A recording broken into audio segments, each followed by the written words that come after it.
TVT au cœur de l'information.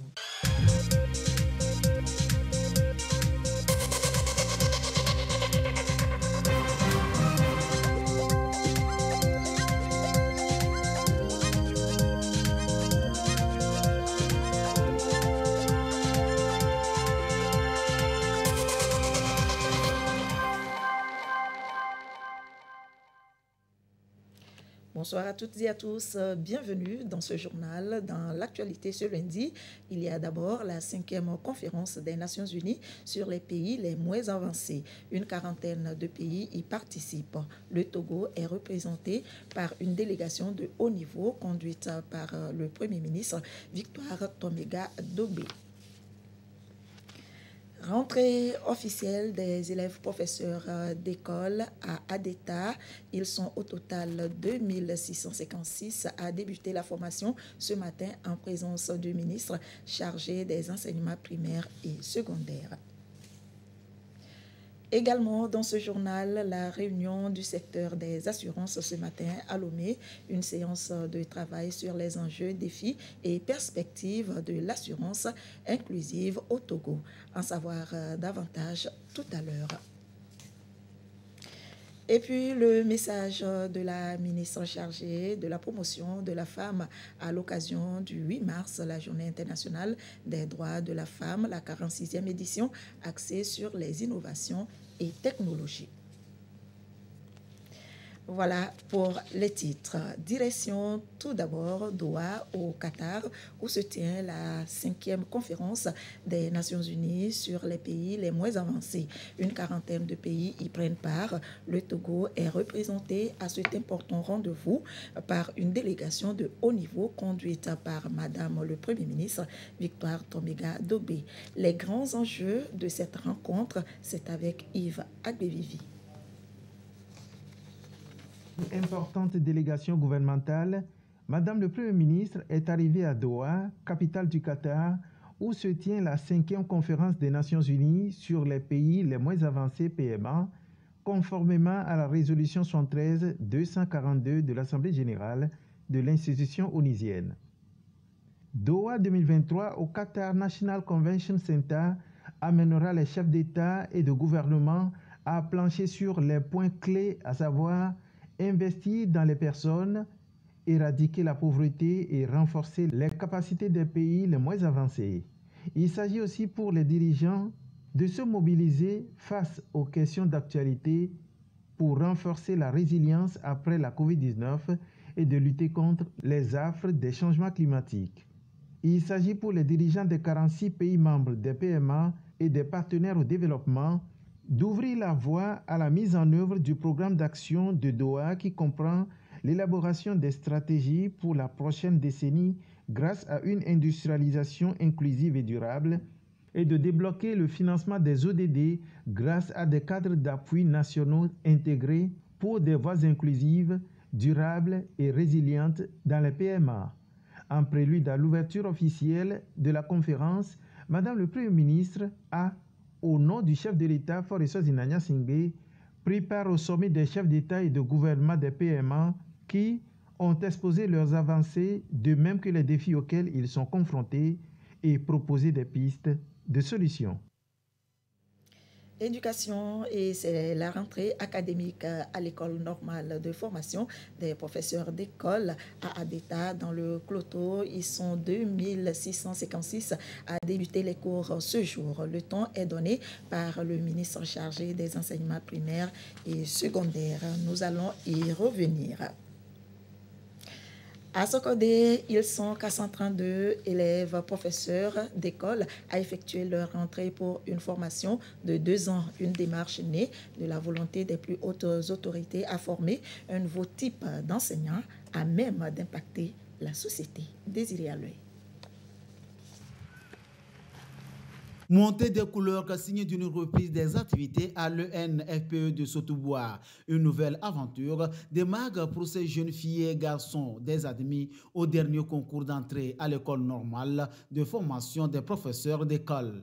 Une formation s'ouvre donc à eux. À terme, ils seront aptes à exercer la fonction enseignante, profil désormais requis pour relever le défi dans le secteur. Ces 432 élèves professeurs d'école ont à suivre une formation de 2 ans pour sortir nantis du diplôme et être compétitifs sur le marché d'emploi. Ils seront employés par l'État, par le biais de concours et par les établissements privés aussi qui solliciteront de leur appui pour que l'enseignement au Togo soit vraiment un enseignement de qualité voulu par le chef de l'État. Nous demandons à ces élèves de cultiver de l'excellence, de tout mettre en œuvre pour sortir tête haute de cette formation. Pour le corps enseignant, nous leur demandons plus d'abnégation au travail. Ils ont 2 ans de formation assortie d'un diplôme qui leur ouvre les portes de l'enseignement dans le public et privé. 432 élèves professeurs d'école effectuent leur rentrée à l'ENFPE de Sotoboa, la première rentrée après la réforme. Avec du courage, de la détermination, on compte suivre les professeurs avec dignité pour sortir avec de bonnes mentions et servir notre pays, que ce soit dans le privé ou dans le public. Nous disons merci au chef de l'État qui pense beaucoup à la jeunesse et merci à notre ministre pour les réformes introduites. Il a dit « L'école a un avenir et l'école est un avenir ». Pour moi, l'enseignement, c'est un métier noble, passionnant. C'est une manière aussi de participer à la construction de la société en partageant son savoir ou aussi développer les compétences des élèves. Pour moi, c'est la régularité d'abord, la discipline, aussi de se donner totalement durant des années de formation. C'est une reprise générale après une pause observée depuis 2018. Aujourd'hui, ENI, École nationale d'instituteurs, devient ENFPE, École nationale de formation de professeurs d'école. La formation professionnalisante passe de 9 mois à 2 ans pour répondre réellement à l'enjeu de l'enseignement de qualité prôné par le gouvernement togolais. L'autre titre de ce journal, la réunion des acteurs du secteur des assurances ce matin à Lomé, une entrevue sur les enjeux, défis et perspectives de l'assurance inclusive au Togo. Ils vont ensemble trouver la meilleure façon de développer la micro-assurance dans le pays. Carmen Madié Akapo nous en dit un peu plus sur ce nouveau concept. L'accès à la microfinance à travers les produits d'épargne et de microcrédit est perceptible. Ce n'est pas le cas par contre pour la micro-assurance. Sur le marché togolais des assurances, il n'existe que 3 sociétés agréées pour les opérations de micro-assurance. Les produits de micro-assurance sont très peu commercialisés. Les acteurs de l'écosystème des assurances togolais réfléchissent donc sur les enjeux et défis de l'assurance inclusive.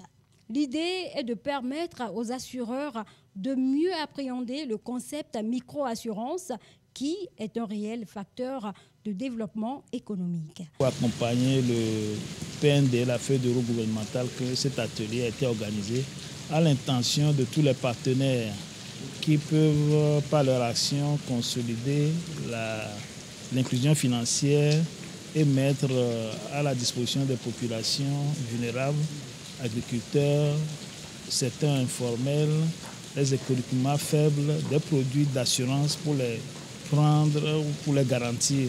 Les risques santé, maladies, accidents, ainsi que l'incendie ou la protection de leurs outils de travail.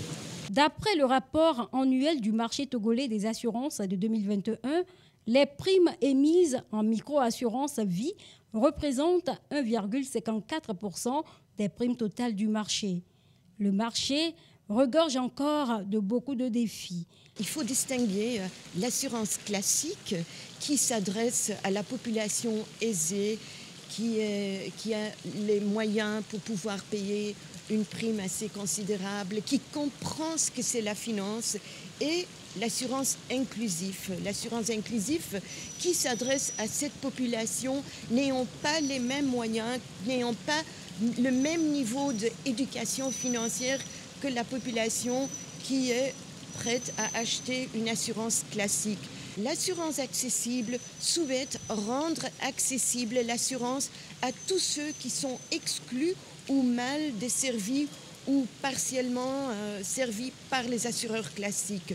La microassurance est un modèle d'assurance destiné à protéger les plus pauvres contre des risques. Accidents, maladies, décès dans la famille, catastrophes naturelles, etc. En échange du paiement de prix adaptés à leurs besoins, leurs revenus et leur niveau de risque. L'heure est au bilan pour l'autorité de régulation de la commande publique. L'institution passe en revue ses activités relatives à la passation des marchés au niveau de tous les services publics. Les conclusions seront tirées à l'issue des 5 jours de travaux. Ulrich Amega. Troisième revue trimestrielle de la gestion des marchés publics au titre de l'année 2022.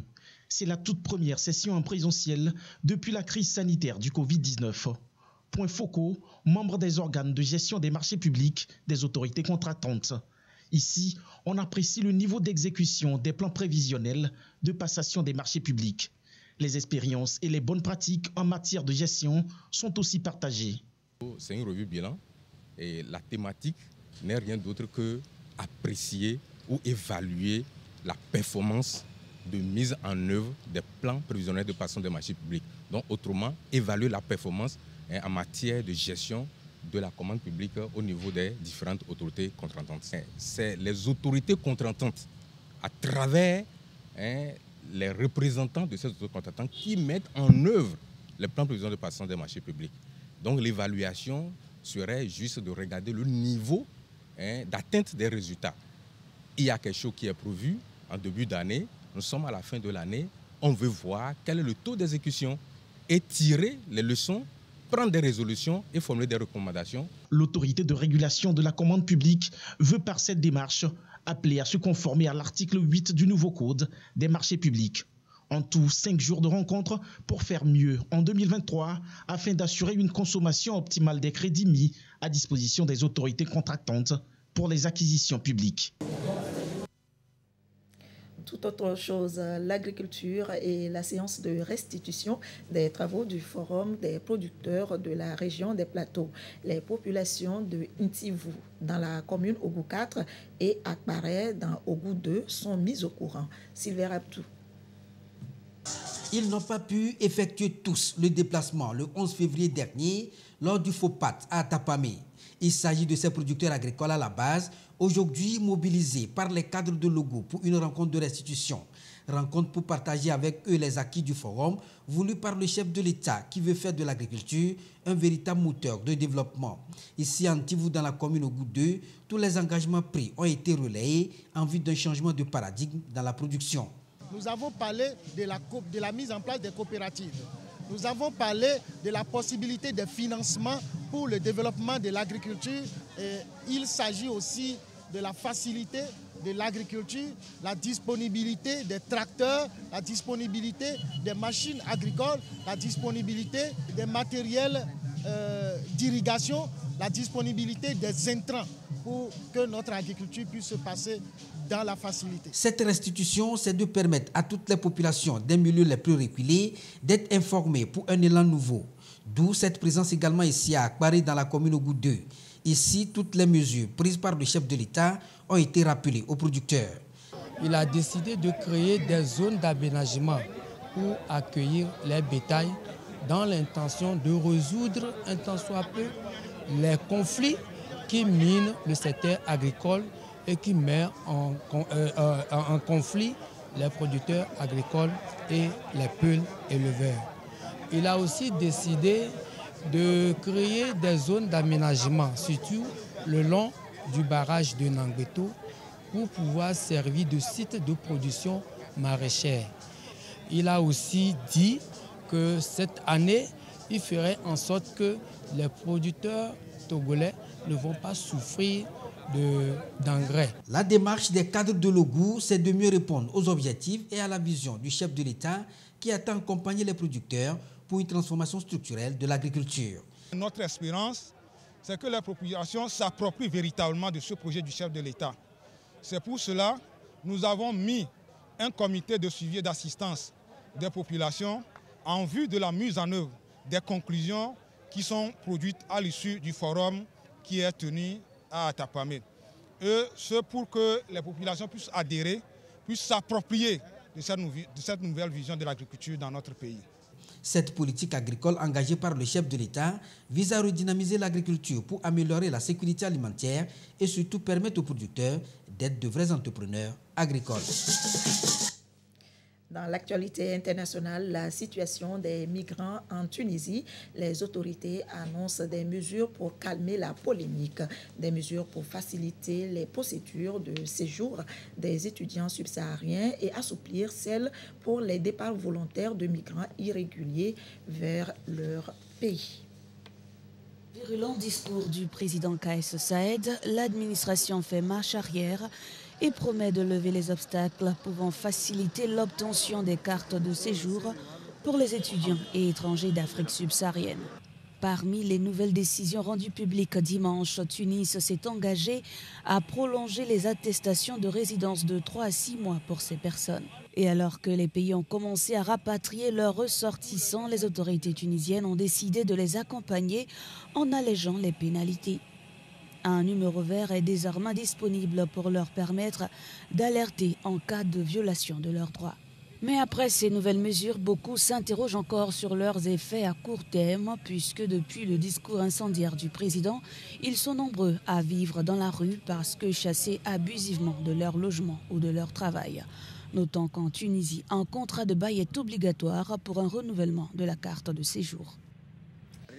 Plus de questions après le décès sur la pelouse d'un joueur en Côte d'Ivoire, Moustapha Silla, 21 ans, joueur du Racing Club d'Abidjan, est mort tragiquement ce dimanche après avoir succombé à un malaise en plein match. Un décès qui interpelle sur la santé et le suivi des footballeurs en Côte d'Ivoire. De son côté, le Ghana rend hommage à Christian Atchou, le footballeur de 31 ans, dont la dépouille a été retrouvée sous les décombres après le terrible séisme en Turquie et en Syrie. Le joueur, aux 65 sélections, est honoré par son pays. Mercredi prochain, le 8 mars, sera célébrée la journée internationale des droits de la femme. La femme sera donc à l'honneur pour cette 46e édition axée sur les innovations et technologies. En prélude, le message de circonstance de la ministre chargée de la promotion de la femme. Abidé Nyassingé pour l'essentiel. Maîtriser les différents outils numériques et technologiques pour améliorer son quotidien, mieux s'en servir pour ne pas en être victime. L'éducation numérique n'est plus seulement l'apanage de la jeunesse. Elle s'invite à la 46e édition de la Journée des droits de la femme. À quelques heures de cette célébration, la ministre en charge de la promotion de la femme appelle les femmes à s'essayer dans le domaine. ONU Femmes nous invite cette année à porter notre attention sur le monde digital en choisissant comme thème pour un monde digital inclusif, innovation et technologie pour l'égalité des sexes. Ce thème est très voisin de celui de la 67e session de la Commission des Nations Unies sur la condition de la femme, intitulée « Innovation et évolution technologique, éducation à l'ère du numérique aux fins de la réalisation de l'égalité des sexes et de l'autonomisation de toutes les femmes et de toutes les filles ».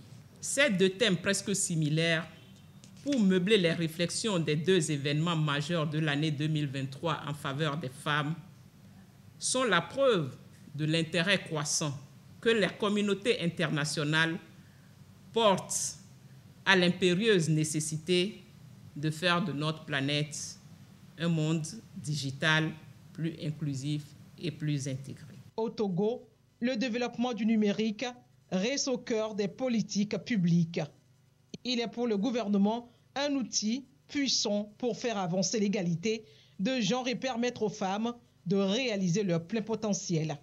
ONU Femmes mentionne que l'exclusion des femmes du monde numérique, qui a réduit de 1 000 milliards de dollars US le produit intérieur brut des pays à revenus faibles et intermédiaires au cours de la dernière décennie atteindra 1 500 milliards de dollars US d'ici 2025 si rien n'est fait. Pour inverser cette tendance, il faudra encourager les innovations technologiques sensibles au genre et adopter des stratégies efficaces contre les violences en ligne, dont une étude portant sur 51 pays du monde a révélé que 38% des femmes disent avoir été personnellement victimes. Le 8 mars au Togo, c'est plusieurs activités au programme. La ministre compte sur la participation de toutes pour un débat riche et constructif et pour un monde digital inclusif. Dans le registre du 8 mars, toujours la Journée internationale des droits de la femme, la cellule genre du ministère de la Sécurité a organisé une opération de don de sang. Bien d'autres activités sont également au programme. Edwige Atakba Bassabi, reportage présenté par Sandra Aziabé.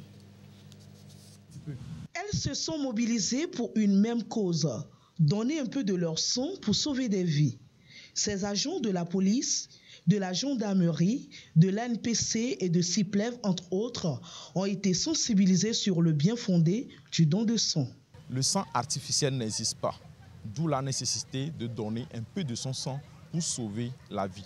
Parce que jusque-là, quel que soit le progrès de la médecine, il n'y a pas du sang qui est disponible dans les pharmacies. Raison pour laquelle nous invitons toute la population à faire massivement le don de sang et de don de sang régulier pour que nous ayons un stock abondant pour pouvoir mettre ces poches à la disposition de toute la population. Ce don de sang est organisé par le ministère de la Sécurité et de la Protection civile dans le contexte de la Journée internationale de la femme. La cellule focale genre du ministère de la Sécurité et de la Protection civile a organisé le don de sang dans le souci de sauver des vies, surtout celles des femmes lors des accouchements difficiles. Aucune femme ne doit perdre la vie en donnant la vie. Le don de sang ne présente aucun risque. Le matériel employé pour les prélèvements est stérilisé et est à usage unique. Par an, un donneur de sexe masculin peut poser l'acte 4 fois consécutives et le féminin 3 fois. La cellule genre du ministère de l'Enseignement supérieur a pour sa part animé une conférence débat. Thème abordé pour un monde digital inclusif, innovation et technologie pour l'égalité des sexes. Esther Diato, Christine Petekialoudé. Le digital, l'outil est aujourd'hui incontournable dans tous les domaines. Cependant, nombreuses sont ces femmes qui n'ont pas accès ou qui maîtrisent peu cette technologie. L'utilisation du digital peut aider à promouvoir les droits de la femme. L'édition 2023 de la Journée internationale de la femme appelle à réduire l'écart entre les sexes dans l'accès au digital. Maître Raymond Kayi-Lawson, députée, présidente de la Commission des droits de l'homme à l'Assemblée nationale, présente l'intérêt du numérique pour les femmes.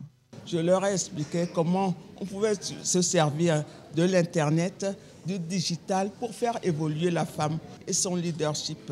On peut voir déjà que notre chef de l'État, son Excellence, M. Foreso Sina Nyasingbe, à travers son gouvernement, fait la promotion de cet outil qui peut nous aider à évoluer. De ces échanges, le personnel féminin du ministère de l'Enseignement supérieur et de la Recherche tire des leçons. Avec le portable, nous pouvons passer des commandes, chercher des clients. Comment, en tant que mère, nous allons contrôler nos enfants pour que ces portables ne leur soient pas un objet de destruction. En début d'année 2023, 3 femmes sont nommées directrices au ministère de l'Enseignement supérieur et de la Recherche. Le ministre de tutelle se dit fier de son personnel féminin et l'encourage à s'affirmer davantage. Pour nous, à l'enseignement supérieur aujourd'hui, un grand projet confié au ministère, c'est de travailler dans les domaines des métiers prioritaires actuels et les domaines prioritaires de demain. Je vous convie et je vous invite, vous les femmes, à aussi participer à ce rendez-vous de l'histoire. Je vous convie à travailler pour que vous ne soyez pas des gens à qui on va raconter cette belle aventure. Je vous convie à être des parties prenantes de cette aventure. Les sciences et la technologie ne sont pas l'apanage des hommes. Les filles aussi peuvent s'illustrer. Les femmes sont ici invitées à lutter contre tous les actes et comportements qui les dévalorisent. La 3e édition de formation de l'association CIWEP est lancée. Ce projet offre des opportunités aux jeunes et aux femmes, des formations pratiques dans divers secteurs d'activité. Sandra Diabé. À 22 ans, elle est directrice d'entreprise. Aurélie, en année de licence en marketing et stratégie, fait dans la fabrication des sacs de toute gamme et accessoires à base d'épargne, Woodin, Kente, Was, Vlisco et Batik. D'un sac par jour, la jeune patronne d'entreprise est à 100 sacs le mois et plus en raison de la demande.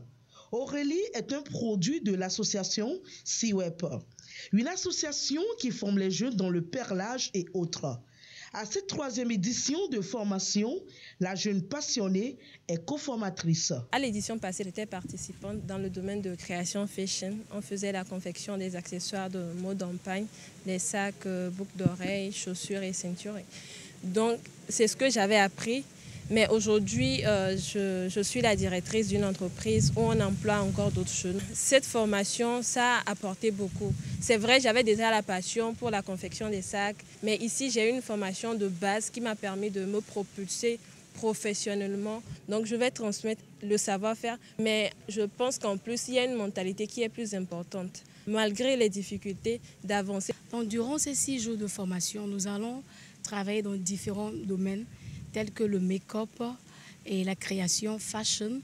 Nous aurons aussi le e-commerce, le graphisme, le perlage et même l'attaché de foulard. Ils sont une centaine de jeunes à prendre part à ce programme de formation pratique et opérationnel.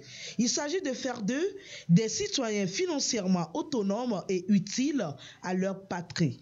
La formation en audiovisuel fait la particularité de cette édition. C'est pour apporter mon édifice aussi à ma nation.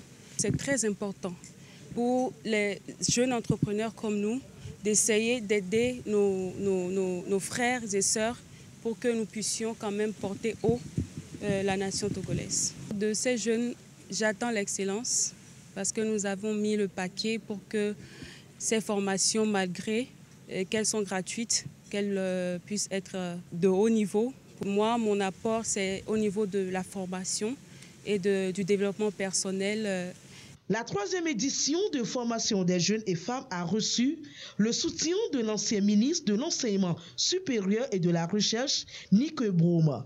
Tout comme Kaïsson Ataï, marraine de l'événement, il encourage l'initiative en lien avec les objectifs du gouvernement. CIWEP est une association à caractère social. Elle organise des soirées récréatives à l'intention des enfants de la rue et forme des jeunes pour leur autonomie financière. La présidente de l'Assemblée nationale informe les honorables députés que conformément à l'article 55 alinéa 2 de la Constitution, la première session ordinaire de l'année s'ouvre demain mardi 7 mars 2023 à 10h au siège de l'Assemblée nationale. Communiqué signé la présidente Yawa Digbodi Tchegan. Et c'est ainsi que se termine ce journal. Merci de votre attention. Restez toujours avec nous. Nos programmes se poursuivent. Dans un instant, la météo. À suivre le panorama des sports avec Claude Ama et ses invités. L'actualité revient avec 2h30. Merci de votre fidélité et très belle soirée à vous.